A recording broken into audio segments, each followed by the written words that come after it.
Alors j'ai toujours voulu être entrepreneur parce que je pense que même dans ma famille, en fait, mon grand frère est entrepreneur, j'ai un petit frère qui est entrepreneur et mon père aussi, si je me rappelle bien, était entrepreneur en Afrique.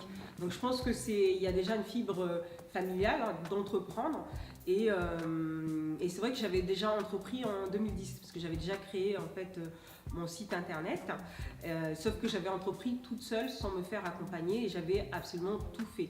Et je pense que c'est l'erreur, ça a été une erreur en fait de ma part à ce moment-là. Je pense que j'avais pas suffisamment de maturité pour pouvoir entreprendre et pérenniser en fait mon business. Donc aujourd'hui, je veux reprendre.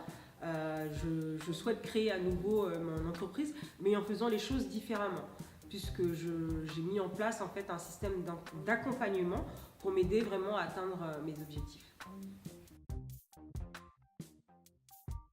J'ai été responsable de magasin pendant très longtemps. J'ai fait un burn-out et je pense que aujourd'hui je ne me vois plus dans le monde salarié parce que je veux travailler en fait travailler et être en phase également avec mes valeurs. Moi, ce que je peux donner comme conseil, c'est vraiment de se faire accompagner. Parce que je pense que ce qui m'a porté préjudice lorsque j'ai créé ma première entreprise en 2010, c'était le manque d'accompagnement, d'information par rapport à ma création d'entreprise et de ne pas déléguer. Puisqu'en fait, j'avais un e-commerce que j'ai monté toute seule. Hein. Vraiment, pendant 2 ans, j'étais dedans, sauf que c'était pas mon métier. C'était pas mon métier. Moi, je suis commerciale. Donc, en fait, du coup, je me suis pas trop concentrée sur la partie commerciale qui est vraiment le nerf du business, en fait. Hein. Donc, ce que je peux dire, c'est vraiment vous faire accompagner, faire des ateliers avant de lancer votre création d'entreprise.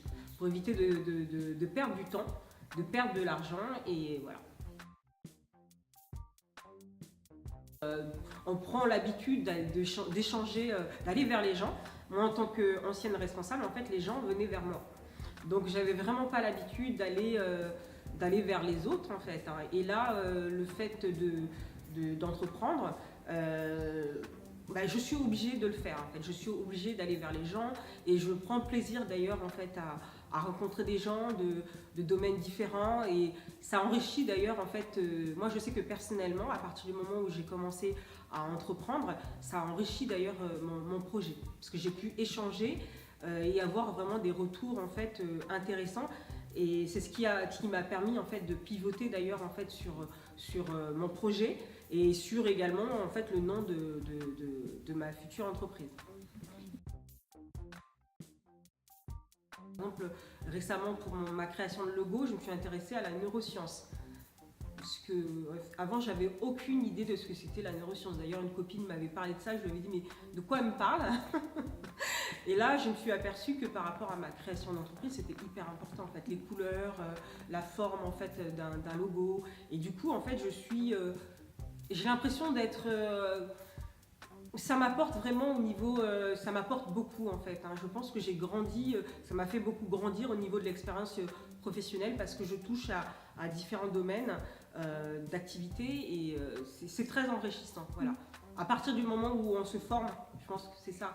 Il faut, en fait, l'entrepreneur, il faut qu'il se forme.